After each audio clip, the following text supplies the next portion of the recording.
मौर्य वंश का जो था सो पतन कैसे हुआ इसको जान लेते हैं।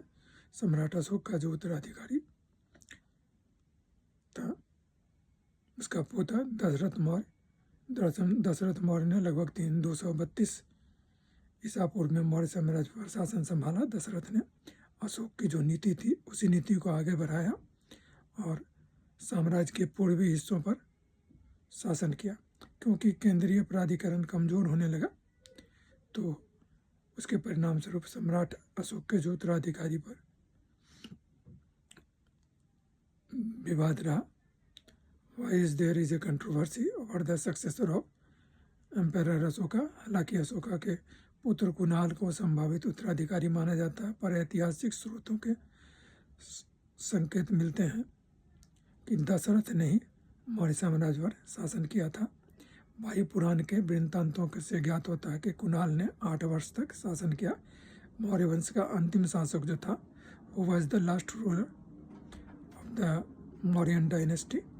मौर्य साम्राज्य में अंतिम शासक जो था बृहद्रथ मौर्य था, जिसकी हत्या उसके ही सेनापति पुष्यमित्र शुंग ने कर दी और जिसके बाद शुंग वंश का जो है सो राजवंश की स्थापना की गई, शासन प्रारंभ हो गया। और ये जो रहा कितने वर्षों तक मौर्य वंश ने राज किया, how many years did the Mauryas dynasty rule. यह स्पष्ट है कि अशोक के उत्तराधिकारी का कोई महान राजा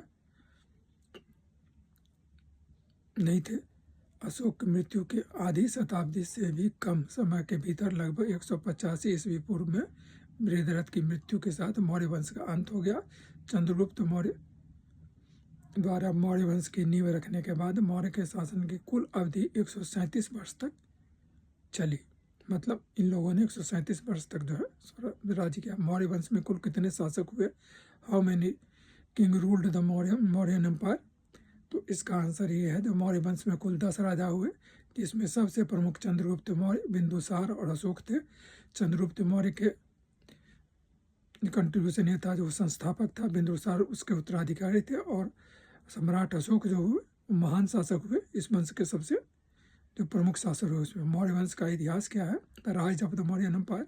मौर्य साम्राज्य भारतीय उपमहाद्वीप में स्थापित होने वाला सबसे प्राचीन तथा सर्वाधिक महत्वपूर्ण साम्राज्य था। चंद्रगुप्त मौर्य ने 322 ईस्वी पूर्व में इस विशाल मौर्य साम्राज्य की स्थापना की थी तथा यह दक्षु घाटी से लेकर कावेरी डेल्टा तक फैला था तथा इसके शासकों द्वारा सुगठित या केंद्रीकृत शासन था। चंद्रगुप्त मौर्य की मृत्यु कैसे हुई थी, ये भी एक क्वेश्चन बार बार पूछा जाता है, तो समझ लीजिए। चंद्रगुप्त मौर्य की जो मृत्यु हुई थी, how did Chandragupta Maurya died. Chandragupta Maurya ने अपने जीवन के अंतिम वर्षों में जैन धर्म को अपनाया था।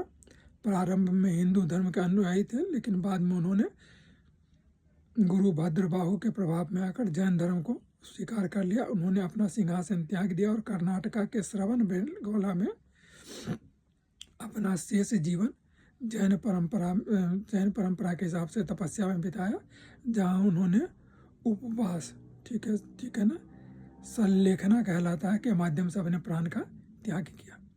एक जो है सो छोटा सा वृत्तांत जो मौर्य में जो भी चीज़ इम्पोर्टेंट होता है उसके हिसाब से हमने दे दिया। उम्मीद है आप लोगों को अच्छा लगा होगा। अगर अच्छा लगा होगा तो please like, share and subscribe. ठीक है, all the best, thank you very much.